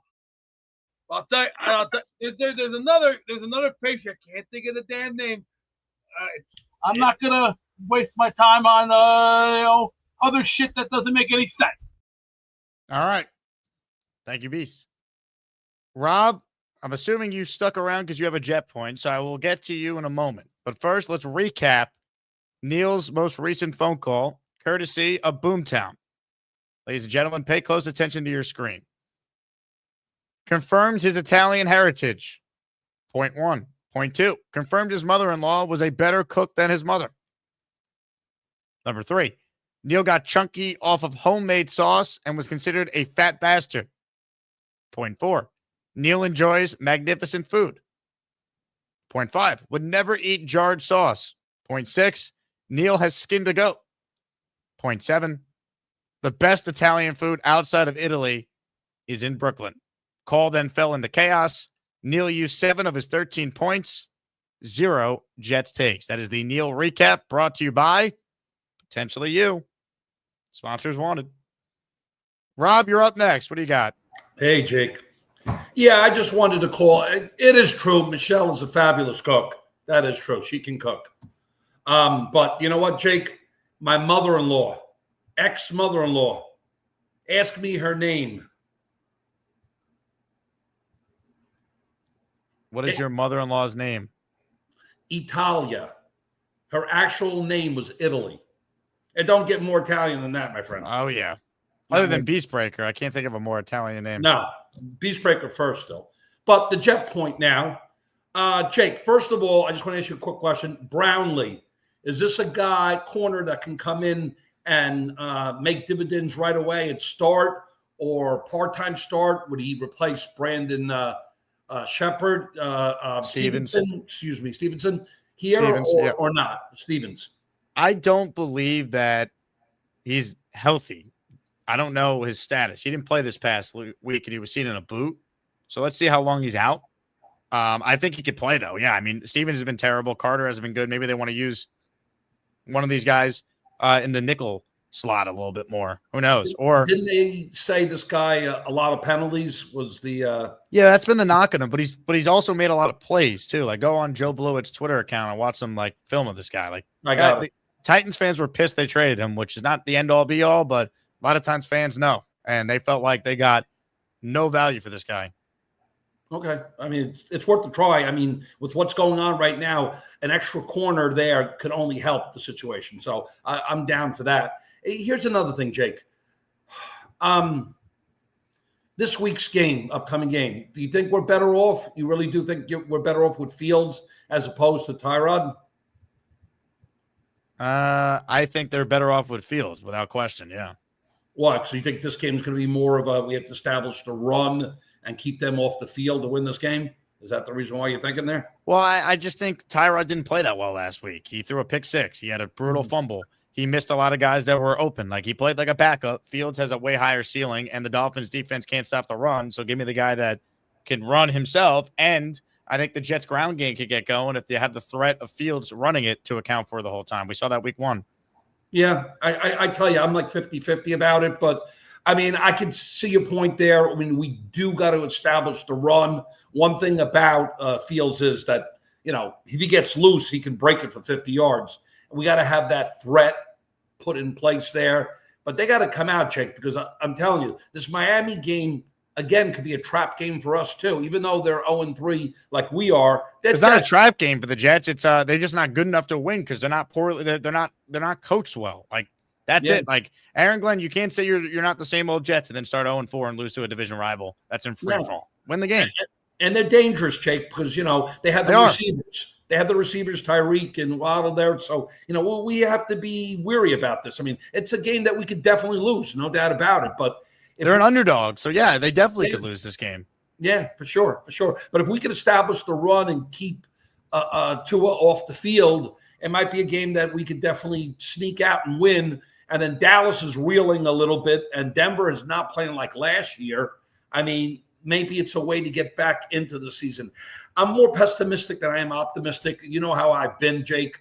But there's always some sort of a lane where we can get back in this if this team can get back into place. Aaron Glenn's got to really put down his foot here and teach these guys, and we have to start moving forward here, or else the season's going to be lost, Jake. Yeah, I mean, at 0-3, it might already be lost, if we're being honest. I mean, the Jets have started 0-3 for the last 7 years. The most amount of games they ever won during those seasons was 7. I mean, you had the 2020 year, they were 2-14. 2021, they were 0-3. They finished 4-13. What's the other year? See, it's the fourth time in the last 7 years. So did they start 0-3 in 2019? Yeah. They did. Then they did in 2020. And they did in 2021. And this year. So those are the 4. Yeah. Not great. Not what you want. Ladies and gentlemen, Jets Jesus is on the line. Hello, Jets Jesus. Hey, Jake. Man. Oh, am I upside down? Okay, there we go. There you go. What a conversation about Italian food. Made me miss my grandmother. Rest in peace. I'm starving, man. I might have to order chicken parm tonight. Gary just fell off his chair. With pasta, just for Gary. Man, it's I haven't had a chance to call in it a bit. It is getting late early, huh? Yeah, I mean, look, at 0-3, it's now or never, basically, if you want to try and, make something of this year. Yeah, I'm hoping Fields is able to play. I think he's going to be important. Respect to Tyrod, but he really didn't bring what I think a lot of us were hoping that he would. Didn't really open up the passing offense that much. I know Blewett and was it Dylan? I think also did some review that we're talking about how much the receivers were open, and they really didn't get Tyrod didn't really get the ball to them. So yeah, and I really felt like the offense looked like it was missing the option for the quarterback to run. Obviously, we saw Tyrod run quite a bit, like it was still open, and having Fields there will be much better to really get the offense going. Yeah, and lots of sloppy play that needs to get cleaned up. I am liking that Aaron Glenn and I think it was Nick Shine that was talking about this a little bit more this morning. But I like how he's been, changed up what he said a little bit. He's a little bit less contentious with the media, which is important because that was one of the things where we were like, if he keeps talking like he's talking, it's going to be a problem if they're losing games, and they're losing games. So I like that he's changed that up. I like that he's also came out whatever it was a day or two ago and was like, these are the things we're doing wrong. We've been waiting for him to acknowledge that stuff. And, him and Muji are going to have to get this ego check with what's going on with Stevens and what's going on with Cisco, because their guys that they brought in are not playing well. And hopefully that's what we're seeing with them bringing so many guys into the practice squad and getting more of them on the field. Obviously, Clemens is a problem. We all knew he was going to be a problem. So they're going to have to, eat some crow on that and figure out what to do with him. It did seem like they were trying to get now I'm going to blank McGregor out a bit more on the field, and he wasn't getting the penalties Clemens does. He wasn't really having much success either. I'd still probably rather see him at this point than see Clemens, but I think that's me being a fan that's seen way too much of Clemens in general, that I'll just take seeing someone different that's not committing the penalties, even if they're making, I don't know if you can make worse plays than Clemens does. So give me him instead. But that'll be something that I'd love to be able to see them signing some defensive ends to the practice squad or whatever, that they can try to get somebody else in the rotation, because it's getting pretty rough out there in a lot of different ways. Look, it's been a problem, and they have done nothing. So I'm not counting on anything major. But look, everything you said is fair. They got to win games. That's it. Otherwise, no one's going to feel any better about the direction of this team. Yep. If not, we're going to be talking about draft picks real soon. I know there's already been some murmurs about how soon we're going to start covering what's going on with the college kids and all that kind of stuff, because we keep losing. That's going to be the case. We're going to be talking about the draft, and we're going to be seeing, should we trade Brees or certain players or whatever for, whatever picks we can acquire, although it's a tough time to do so because we ain't going to get much quality for them as far as picks go. That'll be a rough situation. Everybody needs to remember this isn't Madden and this isn't fantasy football. You're not going to be flipping these guys for like second round picks. It's not how it goes. No, not how it goes at all. But I'll tell you what, we got to win Monday. That's it, Jets. That's it. This week, got to get the first win. Let's do this. Bring us a miracle. We're the freaking New York Jets, so we're shit. Because right now we're shit. Okay, here's what we're going to do. We're going to get through your last remaining calls. AG Jet Psychos is next. Hello, Jet Psychos. Shit, where'd the volume go? Can you hear me? We hear you. What's going on, brother? How are you? What's my volume off? Hey, call back, AG. I could already tell the delay was going to be a problem. I'm going to post a link just for you specifically to call back in if you want it, because we were going to have some issues there. Philly Noodles is next. Hello, Philly. What's up, brother? Man, first off, great seeing you. Great seeing other Asmaniacs down there. It was great seeing you, Mr. Noodles. Man, it's like it would have been so perfect to write that off as like the miracle comeback win. Like oh my God, dude, I didn't even get to talk to you yet. My son was in the stands looking at me. I'm like, dude, my lips are getting chat, bro. This sun is too much. I'm like, dude, I got to go down in the corridor, bro. He looked at me. He's like, Dad, no. I'm like, what? I'm like, guy, the field goal. He's like, you got to believe. You got to stay, Dad. You got to stay. I said, all right. Kick happens. Field goal block. I look at him. The other guys are looking in the stands. I'm shaking my son. We're like, oh my God. we're going nuts. We're going ham. And for that to just happen, Clemens not breaking containment, Jermaine Johnson right there. You know what I mean? I'm just echoing what everybody's probably already said. But you really want to watch Clemens on this rep here. This is the worst rep I've ever seen. Clemens gives you absolutely nothing. Like, forget the tackling by the Jets, how horrendous it is, but just watch Clemens here. What is he doing? They had this play set. Everyone just doesn't try and play hero ball, Michael Clemens. Just play your assignment here. Don't just freelance and just run wherever you think you're supposed to be when you're not. I mean, it's just it's embarrassing. Like, look at this. What is he doing? What is 72 doing here? It is mind-boggling. Then can you imagine as well on the break containment with Baker? He couldn't get off a tight end. Yep. Like, dude, a swim, a club, a spin. There's too many moves to associate yourself as a defensive anything to use. It's gut wrenching. Yeah. I mean, listen, if this is not a must win for the morale of that team's state right now, I don't know what is. You got to go in there and just beat the crap out of the Dolphins somehow, some way. I don't care who's the quarterback. It just the run game has to be phenomenal. You must be bowling over their defense, just bowling them over, like mauling it. Oh, and I met Membu's dad. He was hammered, bro. The only way to watch the Jets. He's learning very quickly. Yeah, dude. He was. He didn't believe that I thought it was him. I was like, oh my god. I said, I've met Garrett Wilson's father before. He goes, you don't believe me? I said, no. I'm like serious, bro. I said, is he a big dude like his son?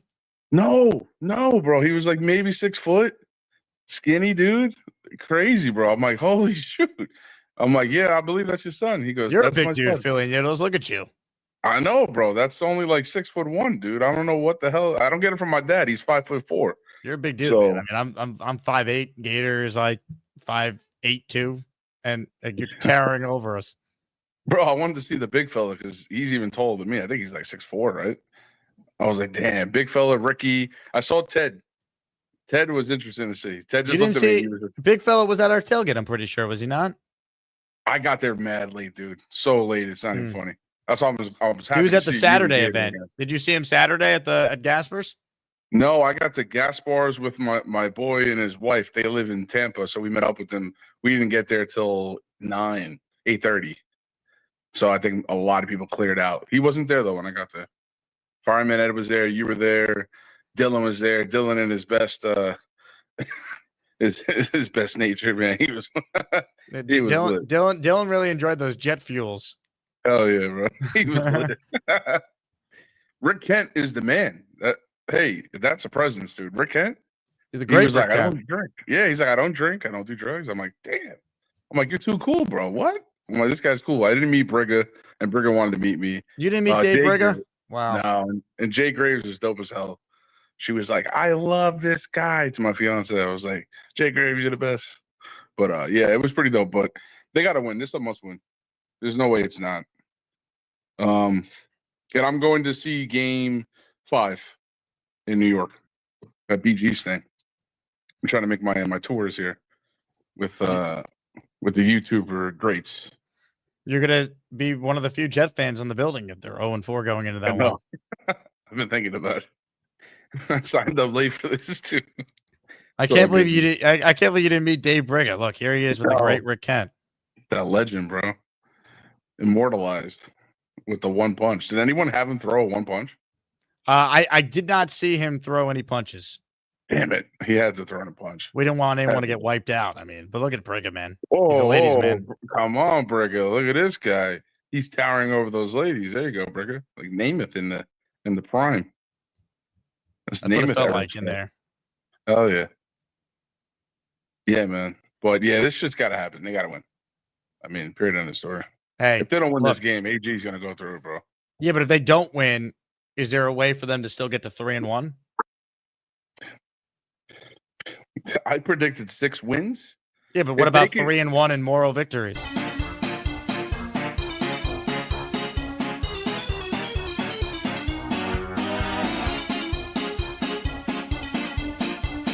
Because we're 2-1 right now. We're tied with the Bills for moral victories in the AFC East. So you got to keep that in mind. Hey, Dre checks in. Dre, I was actually thinking about you. I was like, we haven't heard from Dre in a while. He must be taking the Jets L's to heart. G5 only needs 26 more touchdowns for the season for 28 touchdown island. JETS. Suck. Hang in there, Dre. We miss you. Let's say hello to Bobby Midnight, who is up next on the show. Before we introduce Bobby, let's try and bring everyone some inspiration. J-O-B, job. Oh, hi, Jake. How you doing? Hey, Bob. I did another job thing on the internet, Indeed. The 99 has a dishwasher, so I signed up for that. Good. So I'm Very waiting good. on that. Yeah. So, yep. I wanted to talk to Neil for a while. But Are you Italian? No, I like talking to Neil. I agreed that his wife cooks really sauce. She doesn't use the How do you sauce. know? Because he told us. Okay, She well, doesn't- you were saying I agree. Like how but Because you I don't know. know Italian people don't use the jar sauce. They make it homemade gravy, like PBM said. They make it. It's called gravy. My Uncle Paul's great aunt used to make great gravy. Why are you so tired, Bob? I'm not tired. I was waiting. I asked you nicely. But you didn't do it. What, to taught the Neil? You weren't Italian. It was only for Italians. So it could. Well, a beast is not Italian. That's bullshit. He said he's Italian. He isn't Italian. He's bullshit. You don't think he's Italian? No. Well, I mean, Gary's Italian. Yeah, I agree. Gary. BBM's Italian. Rob's Italian. Yep. Yep. But you don't think Beast is Italian? No. Well, I'll tell you what. I don't think he's going to like it if you're questioning his Italian heritage. I don't care. I don't think he's Italian. I don't. Ladies and gentlemen, sports fans of all ages, welcome to the event of the year, the moment you've all been waiting for. This is the Asmaniac Rumble. Really? Beast, Really? You're not Italian. You're not The Italian. hell I ain't! I'm Italian since I was a little baby. Were you crazy? How can you prove it? Tell us. I've been that way since I was a kid. It's because it's from my father's side. Oh, You your didn't get father's it. Italian. You don't get it, do you? You didn't get it. Well, now you get it. Your So father's I Italian.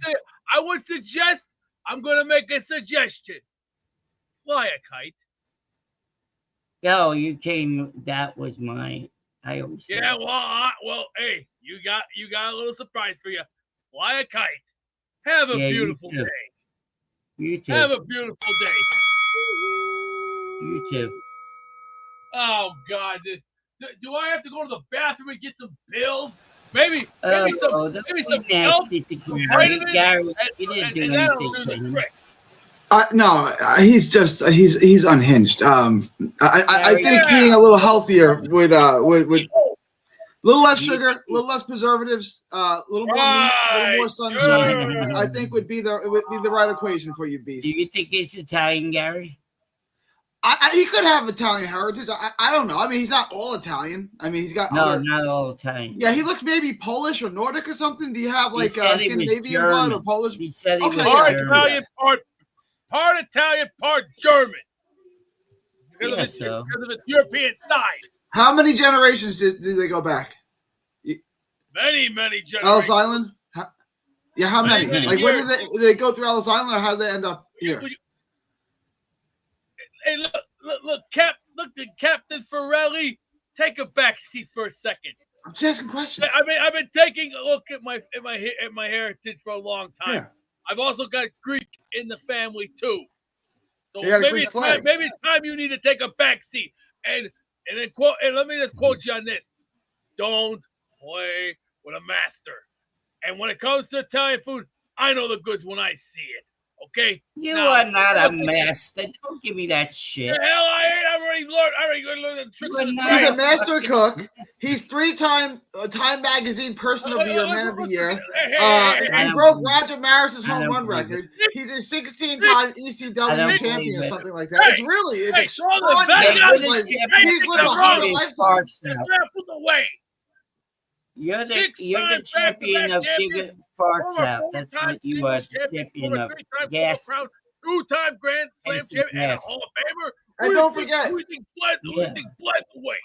You broke Roger Maris's home run record, even though it had already been broken by 3 people. You broke it too when you were in high school, which is extraordinary. It was broken at age 17. That was in 2000. Yeah, at 17. But Sosa, McGuire, Sosa, and Bonds had already broken that record, but you broke it too. So what? Yeah.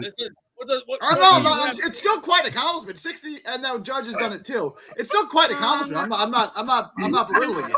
That's a lot of home runs. Oh my! The record was already broken. Time. Gary, look at that picture. You missed Put it. that picture up. It's gonna have a bullet put in the back of their fucking head. Why don't you laugh at yourself a little bit? They make fun of me Gary. on the show. Laugh at yourself a little bit, Beast. That's funny. Gary, I find it rather insulting. What? Okay, Oh, don't find it come on. insulting. I'm goddamn serious. I find it rather goddamn insulting. I'm on a Beast, kangaroo face. you're 200 pounds overweight. You don't take yourself seriously. Why are you taking yourself seriously now? No, he is 272 pounds. That's how Yes. much weight. You can take this and shove it up your ass because I ain't having it this time. I ain't having it. I ain't fucking Beast, having it. Chill. Like, laugh at yourself a little bit. It's funny. No, it's not. They do ridiculous things to people all the time. Laugh at yourself. I'm The a only kangaroo. thing that's funny is when Brigger smokes you one-on-one in the real debate is you would get smoked, Ellie. Yeah, that's yeah. Take that jersey and shove up your ass. What are you upset about, though? Like, I give get a you're shit about upset. No, it's fine. What are you upset about? I'm not going to listen to this bullshit today because it's not even worth. What? Okay, but what are you upset about? That someone made a funny AI image of you? Like that's what you're upset about? It's silly. Just laugh at yourself. No. See, playtime's over. Playtime's fucking over. I'm not joking. Do you think I look like I'm joking to you, S.A. Pato? I don't think I. Do you know what you're even? I Do you even know what you're you saying? You really need to get it. Do you even?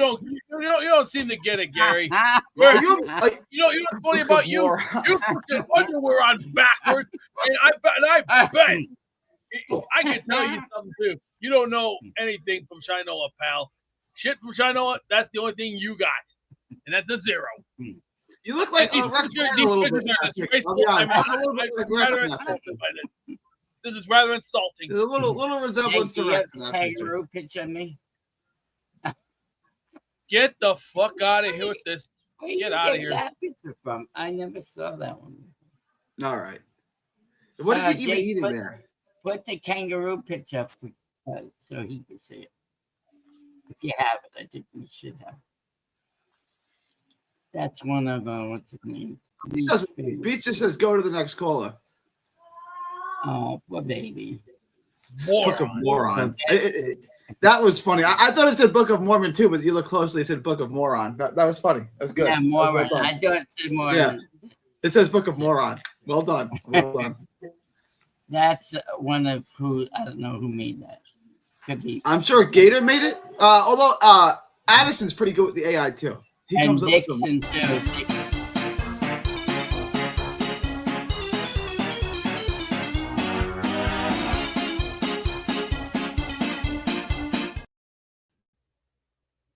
Whoever put this shit up is gonna have an axe thrown in the back of their skull or a shotgun.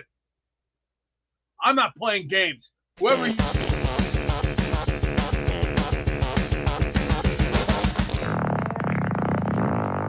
All right. Who's ready for a raffle? Last chance. You have legitimately 30 seconds to enter because we're giving away a signed football by Braylon Edwards.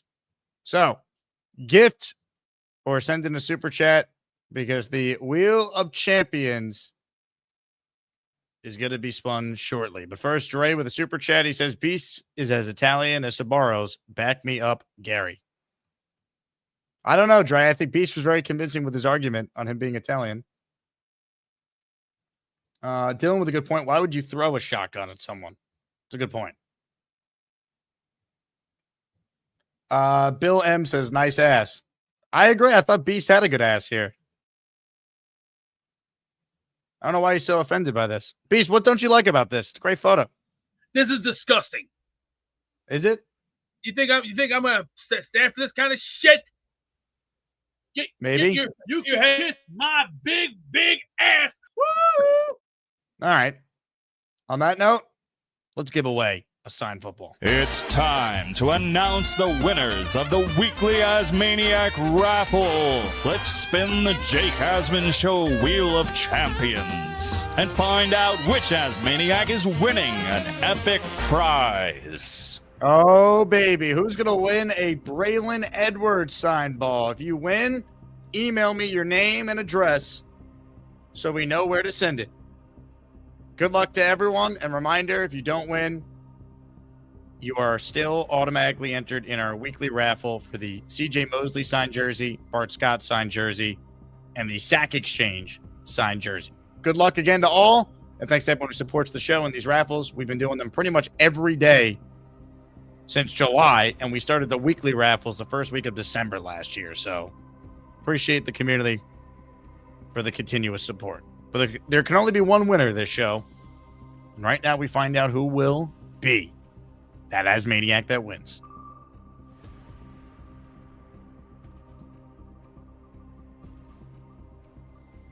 Ladies and gentlemen, it looks like it's Michael Duramo. Congrats to Michael. Great dude. Met him multiple times. Huge Jet fan. Give him a Jet chant. Let's go. Michael gifted 5 memberships earlier in the show, and that got him a chance to win the top prize during our afternoon stream. On that note, I want to thank everyone who tuned in. Thank you to Will Parkinson for being our guest at the beginning of the show. You guys were tremendous, and I definitely look forward to tomorrow's show, where I'm sure more hilarity will ensue. Until then, though, enjoy your night. We'll talk to you guys tomorrow at 10 a.m. Actually, no.